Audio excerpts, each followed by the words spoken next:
Hello and welcome to Live Notes, an introduction to Imperial College's lunchtime concert series run by the Blyth Centre for Music and the Visual Arts. My name is Trevor Herbert. I'm a research professor at the Royal College of Music, and I'm going to introduce the Great Exhibition Ensemble's performance of music for brass ensemble by Alexandra Alabiev, Ludwig Wilhelm Maurer, and Jean-François Victor Bellong.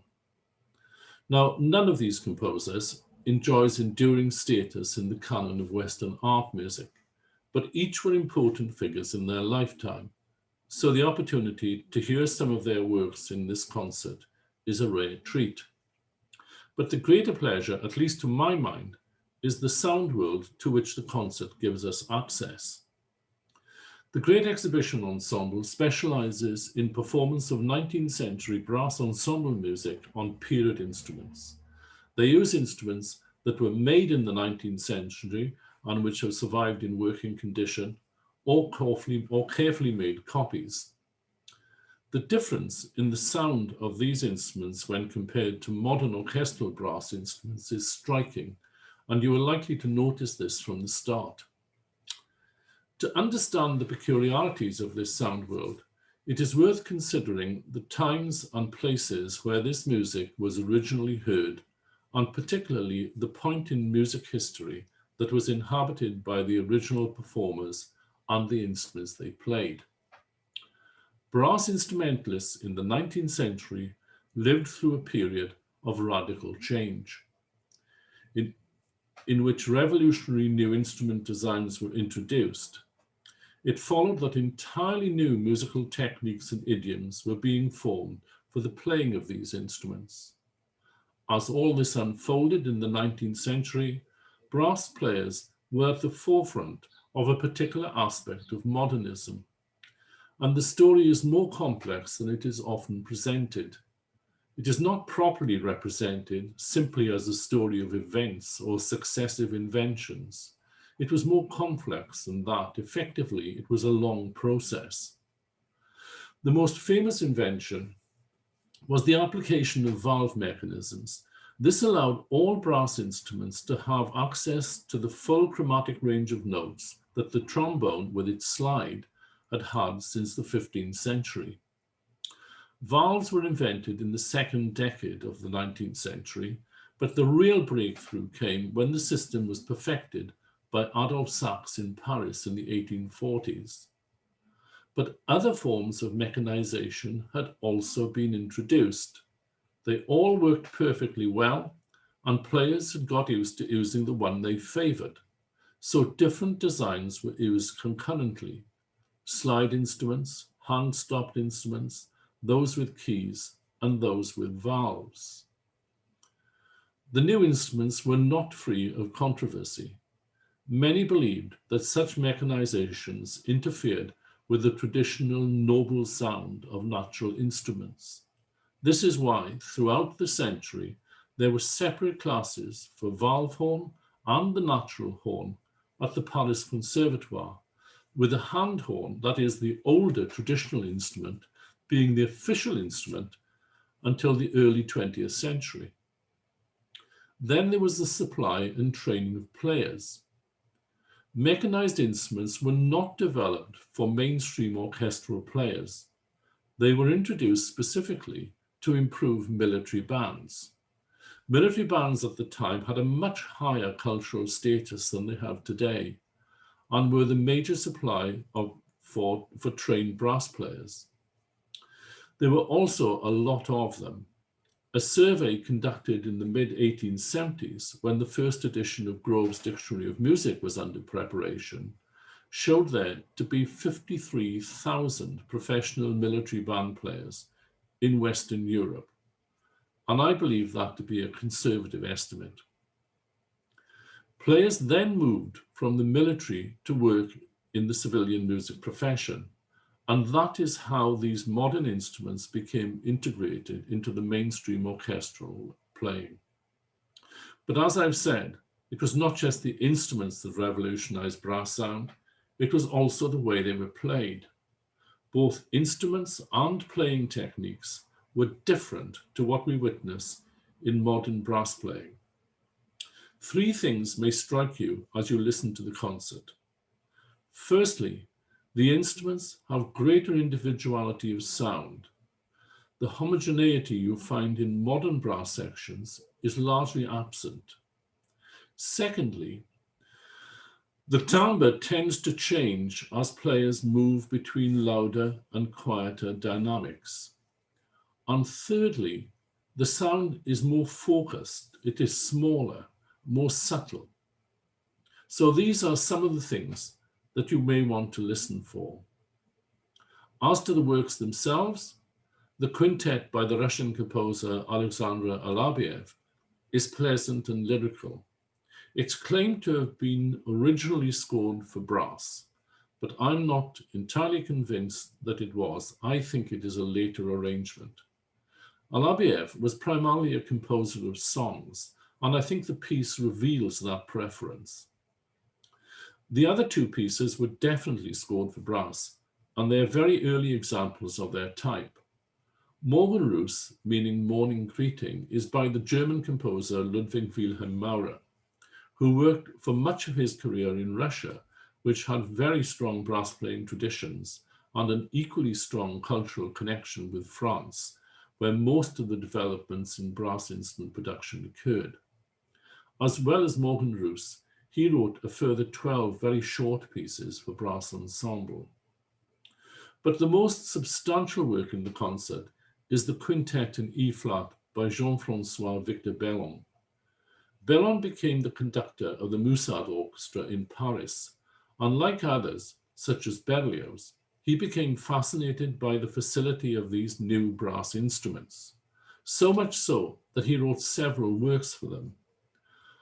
I've always regarded these pieces as ever so slightly experimental, because the idioms were so new, they weren't entirely formed.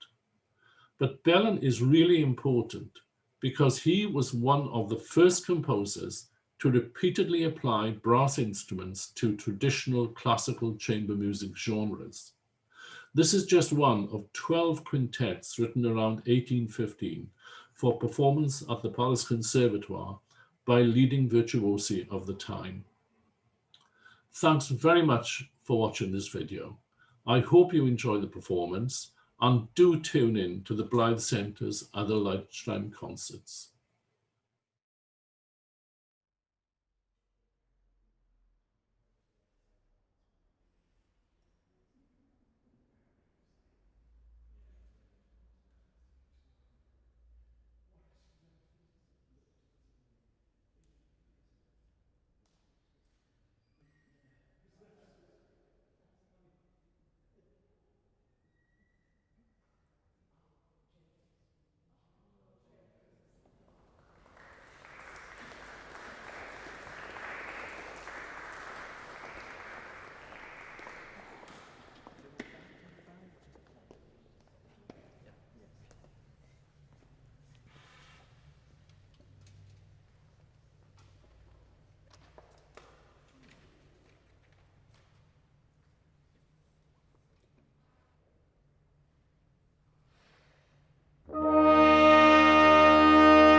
Good evening, everybody.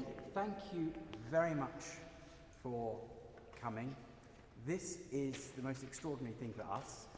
For the best part of 18 months, none of us have given a live performance. In fact, how many here amongst us have actually played in front of an audience? Gavin has done one. I think I've played one concert. You've run one concert? No. Matthew, none. And Jeff, none as well. So we feel like complete novices today, but it is nonetheless lovely to be doing this. I should say a little bit about what we're doing with these instruments and why we're doing it. The second of those questions is the most unfathomable. When we've got perfectly good modern instruments we could be playing on, why would we want to play on what's basically the nearest thing to musical scrap metal that you can find? Most of the instruments we play you'll be familiar with. 2 cornets, a variety of different horns, a small bore trombone, and this thing here, which is the most extraordinary instrument, which hardly anybody gets to see, called the ophicleide. And the ophicleide is the forerunner of what we have today, the tuba. It was the bass instrument of the brass section for many, many years, and it differs from other brass instruments in as much as it doesn't have valves or a slide. Instead, it has a series of holes drilled into it, which can be opened and closed by means of keys. Normally when we make holes in brass instruments, we have to throw them away. But this was a very ingenious deception that was built. A conical board instrument works much better than a trumpet, which is basically cylindrical. Keys were variously applied to different brass instruments over the years, from the mid-18th century up until the end of the 19th century. And the ophicleide is probably the most successful of those instruments that emerged. All of the music we're playing today is originally composed for 5 brass players. The brass quintet has become somewhat ubiquitous now. We all know the standard format: 2 trumpets, horn, trombone, and a tuba.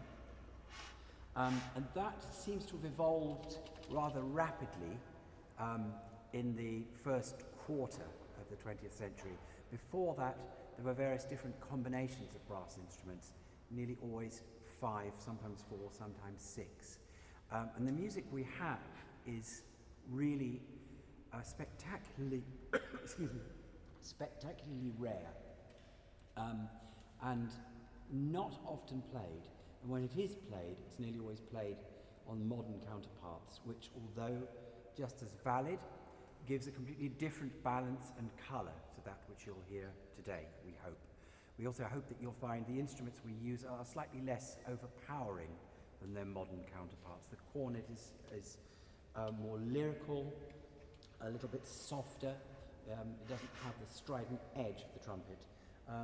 The horns that Gavin is using are a little bit smaller bored and constructed in a much lighter manner.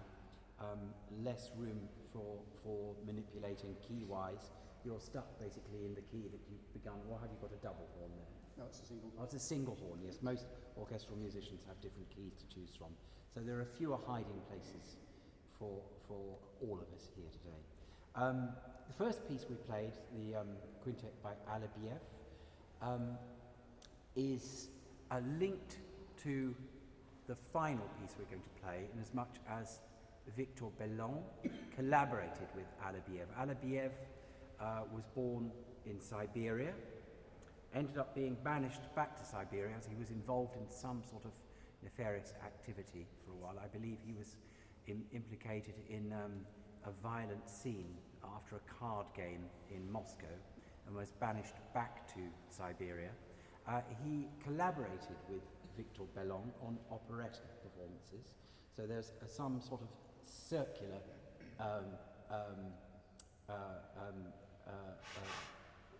a cyclic element to our performance there.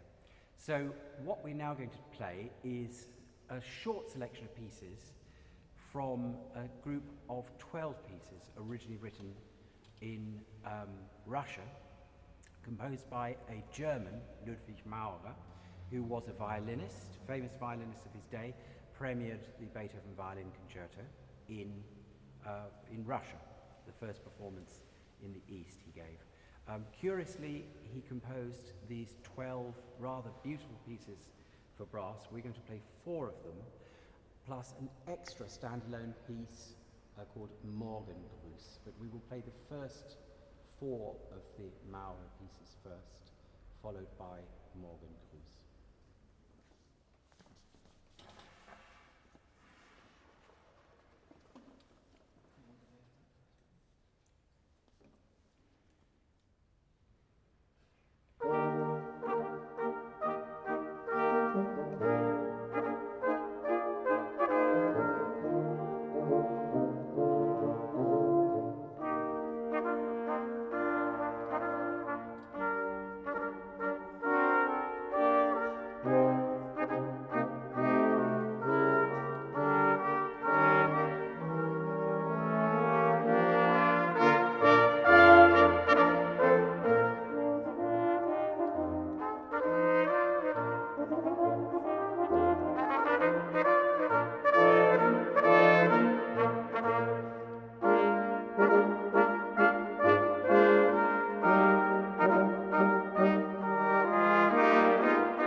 I usually like to say a few words about one of those pieces that we played, the scherzo, which was the fourth piece in the series of the 12 little pieces. You may have noticed the melody of the scherzo was composed only of 3 notes throughout the entire piece. Maurer very cleverly introduces a great deal of variety, whilst the 2 cornets play around with the tune with a simple 3-figure phrase. We only play B natural, C and D throughout the entire piece. Took me quite a while to fathom that out myself, actually. It was after about 6 months of actually playing the piece that I suddenly realized that the melody was only constructed of 3 different notes. The one question I didn't answer was, I posed the question why we do what we do here with old instruments. And I think that when you compare the sound that we try to make with these instruments, the blend is slightly greater. We sound more alike than many modern brass instruments do. The distinction between the trumpet and the tuba in the modern brass quintet is very great indeed. Whereas I hope that occasionally we're able to pass phrases to and from each other almost imperceptibly. That's the general idea with using instruments which are largely conical rather than cylindrical. The modern trumpet is of course largely cylindrical, and the cornet differs in as much as it is conical. The reason we started playing, we were able to start playing with period brass instruments from the 19th century. Not everyone here was in the original concert we did. I think the original concert was just Gavin, myself, and then other performances. Jeff and Matt joined us for one a couple of years ago, and today is the first time Stephanie has played with us. And Stephanie has had very little time to prepare for this. Not that you'd notice, of course, it's absolutely beautiful trombone playing. But the way we were able to do it, and the original inspiration is quite interesting. A group of us play from time to time for John Eliot Gardner's orchestra, the Orchestra Révolutionnaire et Romantique. And way back in about 2010, we were due to embark upon a long tour playing a 19th century French music, Berlioz and Méhul and other composers of the time. And many of us went out looking for instruments suitable to perform this repertoire upon, only to have the entire tour, it was about 3 months' work, completely taken out of our diaries owing to the 2008 financial crash. The credit crunch put a stop to any large orchestral music for quite some time. And I thought it would be quite a nice idea to try and use these instruments, seeing as we'd invested quite heavily in them, find some sort of use for them. So I thought, let's play some early brass music at least written for some of the instruments that we'd spent all that money on. And the first concert we gave was about 10 years ago. And the final piece we played in the first concert was this quintet by Viktor Bellong. This is actually a very challenging piece to play, particularly considering when it was written. During the 1840s, Bellong composed 12 of such pieces, all for the same orchestration. Originally the orchestration was 1 E-flat cornet, 1 B-flat cornet, some sort of horn, trombone, ophicleide. So we really have the most appropriate scoring available instrumentation for the music that we're playing. All of the 3 pieces of music we've played today require slightly different instrumentation, but for practical purposes we've chosen to stay with the instruments that best match the most challenging repertoire in the concert, which is the first quintet by Viktor Bellong.